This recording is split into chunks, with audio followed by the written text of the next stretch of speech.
La chaleur était étouffante, piquant la peau. Au marché de Saint-Denis, en Seine-Saint-Denis, le va-et-vient humain se mêlait aux odeurs de sueur, d'épices orientales, de poissons et de piments rouges renversés sur des bâches usées. Les vendeurs criaient pour attirer les clients. Du poisson frais, madame. Tout juste arrivé. Lançait une femme d'âge mûr. Pendant ce temps, de l'autre côté, des livreurs s'affairaient à négocier les tarifs de transport pour des sacs de légumes. Au milieu de cette cohue, une jeune femme marchait lentement.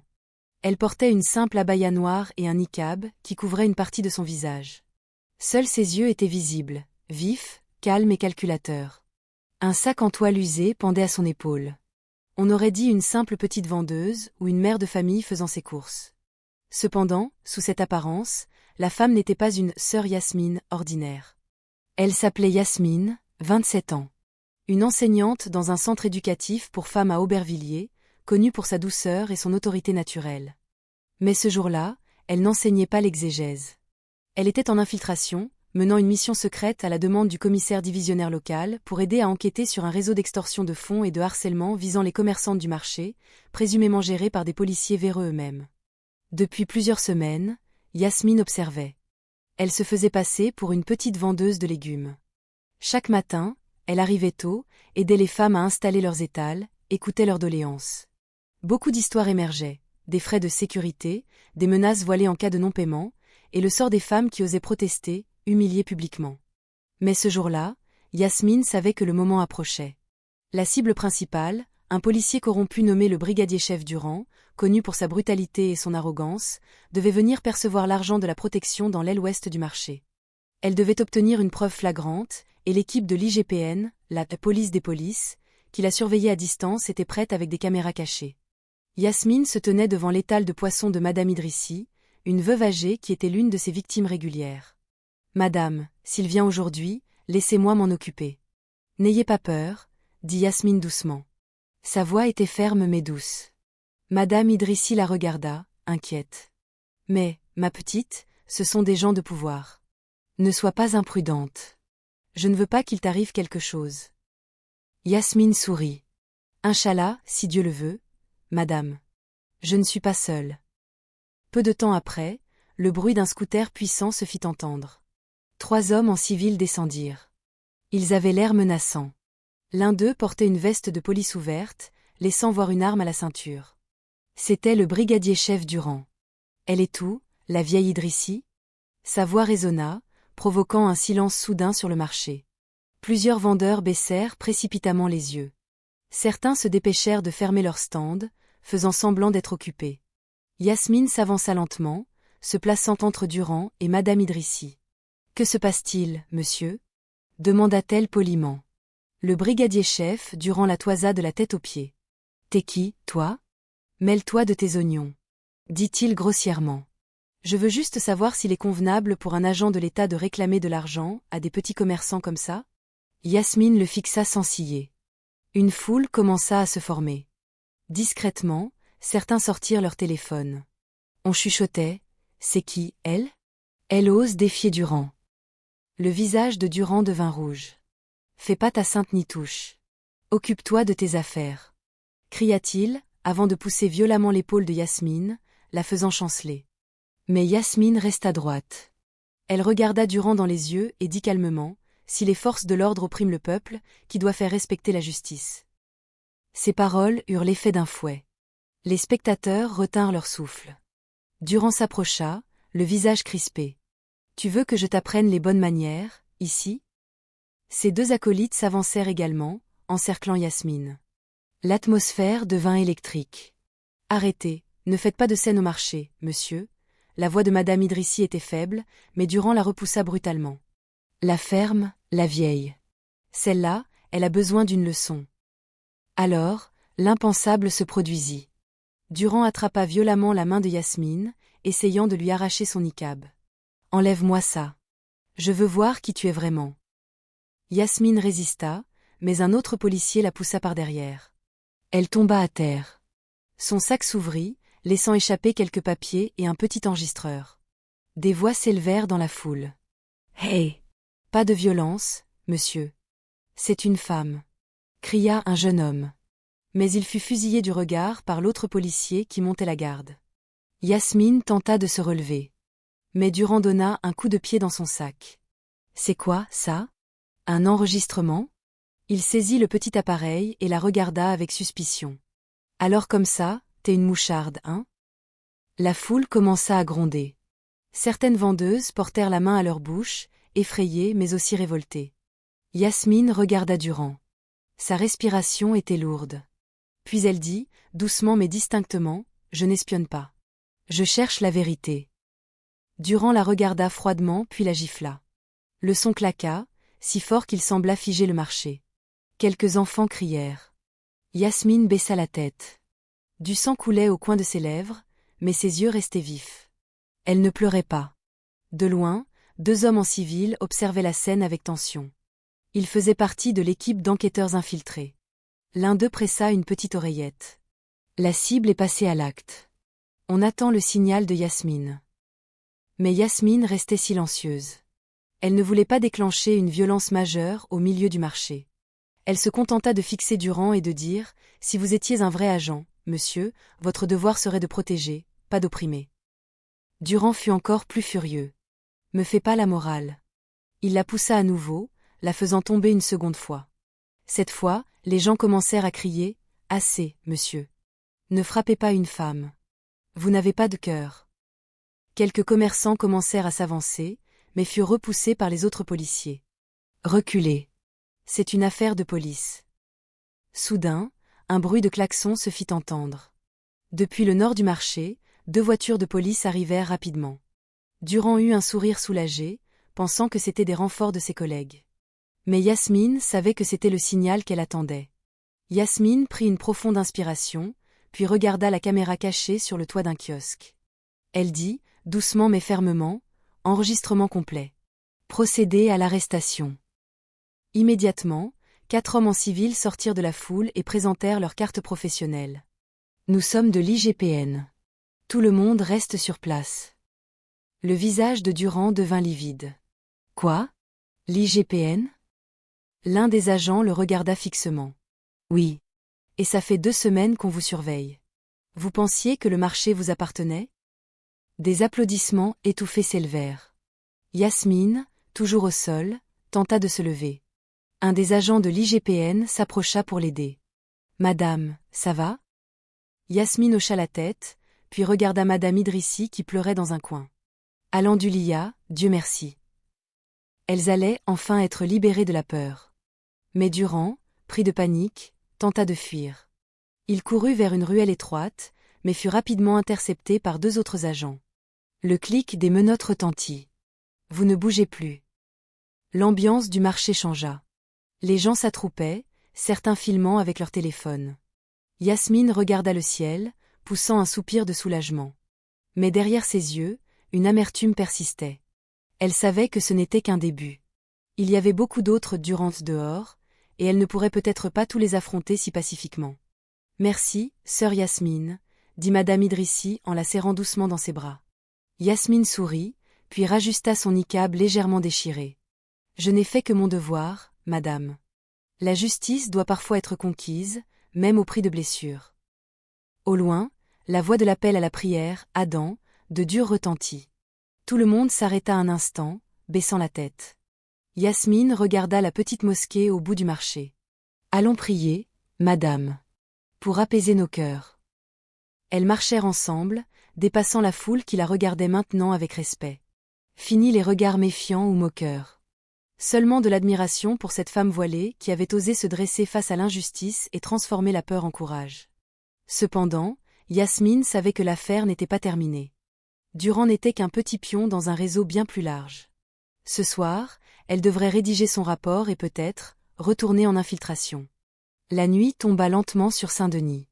Une pluie fine mouillait les rues, reflétant les lumières de la ville sur l'asphalte. Dans un modeste studio en périphérie, Yasmine était assise devant son ordinateur portable, les yeux fatigués fixés sur l'écran. Sur la petite table devant elle, une tasse de thé à la menthe refroidissait et des dossiers de rapport étaient éparpillés. Cela faisait presque 2 heures qu'elle rédigeait son rapport d'enquête pour l'IGPN de Paris.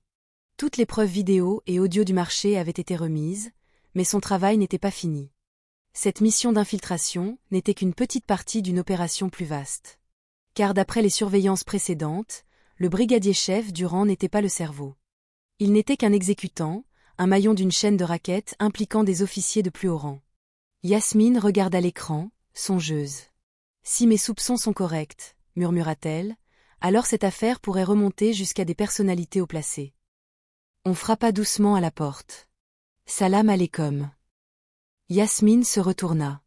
C'était Rémi, le jeune agent de l'IGPN qui avait participé à l'arrestation. Son visage était jeune, mais son regard était plein de respect chaque fois qu'il parlait à Yasmine. Alaykoum salam. Entrez, lieutenant Rémi, dit-elle doucement. Rémi s'assit sur la chaise d'à accent grave côté. Je sors juste du bureau. Durand a été interrogé, mais il ne semble pas vouloir parler. Il ne veut pas, ou il n'ose pas? Demanda Yasmine. Rémi soupira. Probablement les deux. Il dit que s'il parle, sa famille pourrait être en danger. Et il a mentionné le nom du commissaire voisin. Yasmine se figea. Ce nom ne lui était pas inconnu. Le commissaire divisionnaire voisin, un chef de service souvent cité dans des rapports sur des irrégularités, mais qui s'en sortait toujours. Trop influx, trop de relations. Donc, c'est vrai, dit Yasmine à voix basse. La chaîne est plus longue que nous le pensions. Rémi hocha la tête. Nous allons préparer une enquête complémentaire. Mais, Yasmine, nous avons encore besoin de votre aide. Yasmine le regarda. Vous voulez que je retourne sur le terrain? Oui, mais pas au marché. Cette fois, au centre culturel Al Hidaya. Yasmine resta immobile. Ce centre était assez connu, et elle y avait été invitée pour donner une conférence un an auparavant. Pourquoi ce centre? Rémi baissa les yeux. Nos premières informations suggèrent qu'une partie de l'argent du racket du marché était blanchie via des dons fictifs à ce centre. Nous avons besoin de quelqu'un qui puisse y entrer sans éveiller les soupçons. Et vous êtes la seule à pouvoir le faire. Yasmine resta silencieuse un long moment. Elle savait que c'était risqué. Mais si de l'argent sale passait par une institution religieuse, ce n'était plus seulement une infraction à la loi. C'était une insulte aux valeurs de l'islam. D'accord, dit-elle enfin. J'irai. Mais j'ai besoin de 2 jours pour me préparer. Rémi sourit, soulagé. Merci. Je sais que c'est difficile, mais vous êtes la seule qui puisse les infiltrer. Yasmine se contenta d'hocher la tête. Tout est pour la vérité, Rémi. Priez juste pour que Dieu protège nos pas. 2 jours plus tard, Yasmine se rendit au centre culturel Al Hidaya. À l'entrée, un grand panneau proclamait « Éduquer une génération intègre et autonome ». De l'extérieur, l'endroit semblait paisible. De jeunes élèves couraient dans la cour. Quelques enseignants récitaient dans la salle de prière. Cependant, avec son instinct entraîné, Yasmine sentit immédiatement que quelque chose clochait. Dans la cour arrière du centre, elle vit un SUV noir garé, sans plaque officielle. 2 hommes costauds étaient assis à l'intérieur. Ils n'avaient pas l'air de bénévoles, mais plutôt de gardes du corps. À l'intérieur du bureau, elle fut accueillie par Madame Rama, la responsable financière. Subhanallah, sœur Yasmine. Cela fait si longtemps. Entrez, je vous en prie, dit-elle aimablement. Yasmine sourit en lui serrant la main. Oui, Madame Rama. J'ai entendu dire que le centre se développait bien. Elles discutèrent de choses et d'autres. Yasmine prétendait être venue pour une visite de courtoisie et pour voir les programmes éducatifs.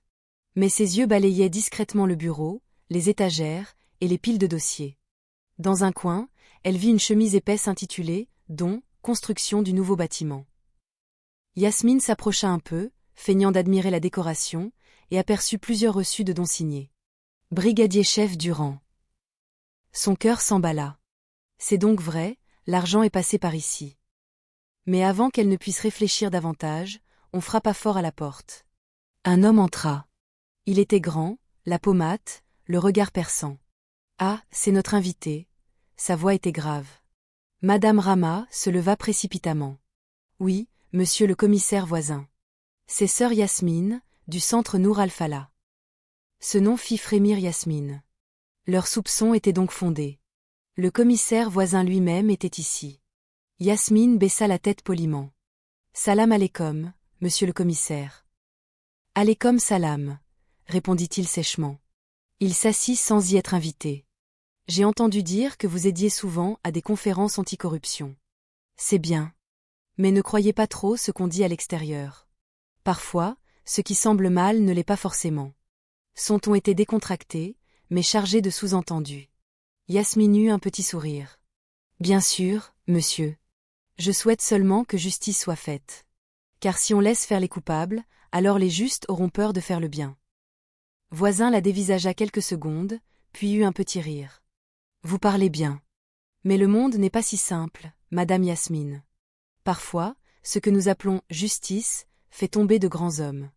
Et si les grands hommes tombent, beaucoup d'autres sont entraînés dans leur chute. Ces paroles alourdirent l'atmosphère. Madame Rama baissa la tête, faisant semblant de ranger des dossiers. Yasmine resta calme. Si ce grand homme s'est construit sur l'injustice, peut-être est-il temps qu'il tombe, monsieur. Le regard de voisin se plissa un instant. Puis il se leva et tapota l'épaule de Yasmine. J'espère que vous resterez sage dans vos paroles. Sur ce, il sortit, laissant derrière lui une forte odeur de tabac. Dès que la porte fut fermée, Yasmine regarda madame Rama. La femme semblait terrorisée. Sœur Yasmine. Je sais que vous n'êtes pas seulement venue pour une visite. Je sais qui vous êtes réellement. Yasmine la regarda, sur ses gardes. Que voulez-vous dire, madame?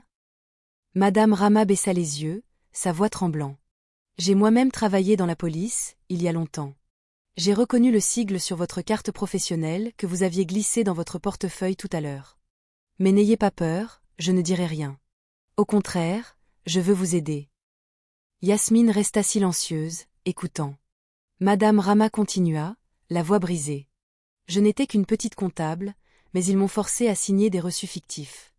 Si je refusais, ils menaçaient de renvoyer mon fils de l'école. Tout cet argent est contrôlé par le commissaire voisin. Durand n'était qu'un intermédiaire. Yasmine prit une profonde inspiration. Alors, vous êtes prête à m'aider à rassembler des preuves? Les yeux remplis de larmes, madame Rama hocha la tête. Oui. Mais s'il vous plaît, protégez mon fils. Yasmine lui prit la main. Inch'Allah, madame. Nous organiserons tout en toute sécurité. Le soir, Yasmine retourna à son studio. Elle alluma son ordinateur et envoya un message crypté à Rémi, cible principale confirmée. Le commissaire voisin est directement impliqué. Demain, je récupérerai les preuves de madame Rama. Préparez une surveillance discrète. Mais peu après avoir envoyé le message, les lumières de son studio s'éteignirent soudainement. Des bruits de pas se firent entendre à l'extérieur. Lourd et lent. Yasmine éteignit immédiatement son ordinateur et se baissa derrière son bureau. À travers l'interstice du rideau, elle vit deux silhouettes bouger devant sa porte. L'une d'elles tenait une lampe de poche. Elle est là, entendit-elle. Son cœur battit la chamade. Elle comprit que son identité avait été découverte. Mais elle ne paniqua pas. Elle prit lentement son téléphone, appuya sur le bouton d'urgence qui la reliait directement à l'équipe de Rémi. On frappa fort à la porte. Ouvrez, madame Yasmine. C'est la sécurité du centre. Yasmine fit semblant de ne pas entendre. Elle recula vers la cuisine et ouvrit la porte arrière qui donnait sur une petite ruelle. Le vent nocturne était froid sur son visage alors qu'elle sortait silencieusement. L'aube perçait le ciel de la Courneuve d'une couleur orange pâle. La rosée brillait encore sur les feuilles lorsque Yasmine et Rémi s'assirent dans un petit café-tabac au bord d'une route. Leurs visages étaient fatigués, mais leurs regards restaient concentrés. L'IGPN a envoyé une équipe de renfort. Ils vont mettre en place un poste de surveillance autour du centre Ali Daya, dit Rémi en sirotant son café noir fumant. Yasmine hocha la tête. Nous ne pouvons pas agir sans les preuves écrites. Demain matin, je retournerai au centre. Madame Rama a promis de me donner les documents originaux. Si ces documents contiennent vraiment les transactions entre voisins et ces hommes, ce sera notre meilleure arme, dit Rémi. Yasmine resta silencieuse un moment, regardant les premiers rayons du soleil. Rémi, ça vous arrive d'avoir peur, mais de devoir continuer quand même? Rémi eut un sourire amer. Souvent. Mais je me dis que si ce n'est pas nous, qui d'autre osera parler? Cette réponse fit que Yasmine le regarda plus longuement. Elle ressentit un profond respect pour ce jeune homme qui osait défier le système corrompu au sein de sa propre institution. Ce midi-là, Yasmine retourna au centre, prudemment. Elle avait changé de couverture. Cette fois, Elle portait des vêtements plus simples, des lunettes épaisses et un hijab uni. Elle prétendait venir aider pour un cours de récitation pour enfants. Madame Rama l'attendait dans l'ancienne salle des archives, derrière la cuisine du centre. L'endroit était calme. On n'entendait que le bruit des enfants qui récitaient au loin. Dès que Yasmine entra, Madame Rama ferma doucement la porte. « Tenez » dit-elle en sortant une chemise marron de sous une pile de livres. Yasmine l'ouvrit lentement. À l'intérieur se trouvaient des copies de reçus avec des signatures et des tampons officiels, ainsi que des numéros de compte menant à une fondation fictive. Dans le coin de plusieurs feuilles, le nom du commissaire Voisin apparaissait comme responsable des dons. Yasmine regarda longuement. Ce sont des preuves solides. Madame Rama baissa la tête. J'ai peur, sœur Yasmine. S'ils savent que c'est moi qui vous ai donné ça. Yasmine lui serra la main. Je vous promets que vous serez en sécurité. Tout sera géré avec prudence. Mais avant qu'elle n'ait pu parler davantage, des bruits de pas se firent entendre à l'extérieur. 2 hommes costauds apparurent devant la porte des archives. L'un d'eux était le garde du corps de Voisin que Yasmine avait vu 2 jours plus tôt. Madame Rama, dit l'homme d'un ton neutre. Le commissaire Voisin vous demande. Maintenant. Madame Rama regarda Yasmine, le visage blême. Allez-y, madame. Restez calme. Je sortirai par derrière, murmura Yasmine rapidement. Dès que les 2 hommes partirent avec Rama, Yasmine glissa la chemise dans son sac et se faufila dehors. Elle savait qu'elle n'avait pas beaucoup de temps. La surveillance avait dû être renforcée dans la cour. Quelques élèves la regardèrent, intrigués. Elle leur fit un léger sourire et marcha rapidement vers le portail. Mais avant d'y arriver, une voix forte retentit derrière elle. « Arrêtez-vous » Yasmine se retourna. Voisin se tenait sur les marches du bureau. Son visage était tendu. « Je crois que nous devons parler, madame Yasmine. » Yasmine s'arrêta. Plusieurs hommes en civil apparurent autour de la cour, bloquant les sorties. « Que voulez-vous dire, monsieur » demanda-t-elle d'un ton calme. Voisin eut un petit sourire. « Ne faites pas l'innocente. Nous savons qui vous êtes, et nous savons que vous travaillez pour l'IGPN. » Le cœur de Yasmine se serra, mais son visage resta impassible. « Si vous êtes certain que j'ai tort, alors arrêtez-moi légalement. » Voisin s'approcha. « La loi. La loi, dans ce pays, ça s'achète, madame. Mais le prix du silence est bien plus élevé. » Il la regarda fixement, puis fit signe à ses hommes. 2 d'entre eux s'approchèrent pour la saisir. Mais avant qu'ils ne puissent la toucher, le son des sirènes déchira l'air. Waiwu. Waiwu. 2 voitures de l'IGPN et une unité de la BRI, Brigade de recherche et d'intervention, arrivèrent soudainement. Des agents armés descendirent rapidement, encerclant la zone. Rémi sortit de la première voiture, pointant Voisin du doigt. « Commissaire Voisin, vous êtes en état d'arrestation pour suspicion d'abus de pouvoir et d'extorsion de fonds. » Le visage de Voisin se décomposa. Il recula de quelques pas. « Comment osez-vous ? J'ai encore mon grade, Rémi. » Rémi le regarda fixement. « Le grade n'est pas un bouclier pour l'oppression. Vous avez joué assez longtemps en dehors des règles. » La confusion éclata. Certains hommes de Voisin tentèrent de fuir par derrière, mais furent rapidement appréhendés. Yasmine se tenait sur le côté de la cour, regardant la scène, le cœur battant. Elle ne s'attendait pas à ce que l'opération se termine si vite. Mais soudain, un coup de feu retentit. PAN. Un son sec résonna. Tout le monde se baissa. L'un des gardes du corps de Voisin avait tiré en direction de Rémi. Sans réfléchir, Yasmine courut en avant, poussant Rémi au sol. La balle passa juste au-dessus de son épaule, frappant le mur derrière. Rémi se retourna, choqué. Yasmine. Yasmine sourit faiblement. Alandulia. On respire encore. Les agents de la BRI maîtrisèrent immédiatement le tireur. Voisin fut finalement menotté. Son visage était rouge de fureur. Vous pensez que je suis seul ? Il y en a de bien plus haut placés que moi. Vous ne savez rien. Cette phrase resta en suspens. Yasmine le regarda profondément. C'est peut-être vrai, monsieur. Mais une par une, les vérités finiront par éclater. En fin d'après-midi, dans les bureaux de l'IGPN, rue de la Cité à Paris. Yasmine était assise avec Rémi dans une salle d'interrogatoire. Sur la table, les dossiers de preuves étaient soigneusement empilés. Voisin est toujours interrogé dans la pièce d'Axe en grave côté. L'affaire sera longue, dit Rémi. Mais grâce à vous, nous avons une base solide pour démanteler le réseau au-dessus de lui. Yasmine sourit, fatiguée. Espérons que ceux, d'en haut, voudront aussi parler. Car la justice n'appartient pas seulement aux courageux, mais aussi aux honnêtes. Rémi la regarda et dit doucement, « Yasmine, je sais que ce n'est peut-être pas le moment, mais je voulais vous dire que je suis admiratif. Peu de gens ont votre force. » Yasmine eut un petit sourire. « Je ne suis qu'humaine, Rémi. J'ai peur, moi aussi. Mais si nous restons silencieux, cela signifie que nous sommes complices. » Le soir, Yasmine retourna au centre éducatif où elle enseignait. Pas à l'Hidaya, mais le centre Nour al-Iman, son port d'attache. Les petites élèves coururent pour l'accueillir. Sœur Yasmine est rentrée. Maîtresse, on vous a vu à la télé. C'est vous qui avez arrêté le méchant policier? Yasmine sourit chaleureusement. Ce n'est pas moi qui l'ai arrêté. C'est un travail d'équipe. L'important, c'est que nous apprenions tous que même les bonnes personnes doivent avoir le courage de combattre le mal. Elle se dirigea vers la petite salle de prière du centre. L'appel à la prière du soir résonna. Yasmine se tint au premier rang, fermant les yeux un instant. Dans sa prosternation, Suju, cette nuit-là, elle pleura. Non pas de peur, mais de soulagement. Tous les efforts et les blessures qu'elle avait subis avaient enfin apporté une petite lumière dans l'obscurité de l'injustice. Pourtant, au milieu de cette quiétude, son cœur gardait une question. Qui est cette personne, plus haut placée, dont parlaient voisins? Quelques jours plus tard, la nouvelle fit grand bruit dans les médias nationaux. Un réseau de policiers corrompus au sein d'un marché démantelé.